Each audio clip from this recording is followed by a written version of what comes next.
సియోనులో నుండి నన్ను దీవించితివి, పరవశించినామది పులకించి పాడెను. నా పూర్ణ హృదయముతో నిన్నే సేవింతును, నా పూర్ణ హృదయముతో నిన్నే సేవింతును.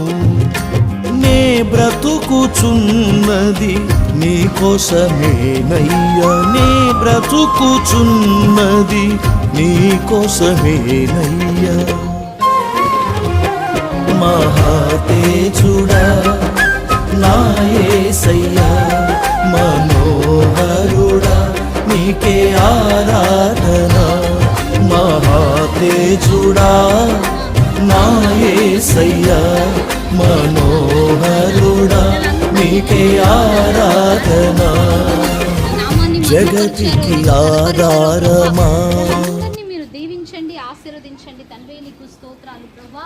అయ్యా తండ్రి నాయన, ఏ రీతిగా ఆనాడు ప్రభా ఎన్నిక లేని గాడిదను మీరు ఎన్నుకున్నారో తండ్రి నాయన. అయ్యా ఈనాడు ప్రభా ఎన్నిక లేని వారం అయ్యా మమ్మల్ని కూడా మీరు జ్ఞాపకం చేసుకోనండి. నీ పరిచర్యలో తండ్రి మేమందరము కూడా పాలుభాగస్థులమై అయ్యా నీ నామ మహిమార్థమై నిన్ను మహిమపరిచే విధముగా మా జీవితాలు ఉండుటకు సహాయం దయచేయండి. చిన్నపిల్లల్ని కూడా నాయన ఆ రీతిగా మీరు సిద్ధపరచండి. చిన్ననాటి నుండే నీ భయభక్తులతో ప్రభా నాయన అయ్యా నాయన తండ్రి వారు జీవించడానికి కృపను దయచేయండి. మంచి జ్ఞానము, తెలివి, వివేకము బిడ్డలందరికీ మీరు అనుగ్రహించండి. ఇక్కడ ఉన్న ప్రతి బిడ్డకి మంచి ఆరోగ్యము, మంచి శక్తిని, బలమును మీరు అనుగ్రహించి చక్కటి భవిష్యత్తును బిడ్డలకు అనుగ్రహించమని యేసుక్రీస్తు నామములో అడిగి వేడుకొంచున్నాము తండ్రి.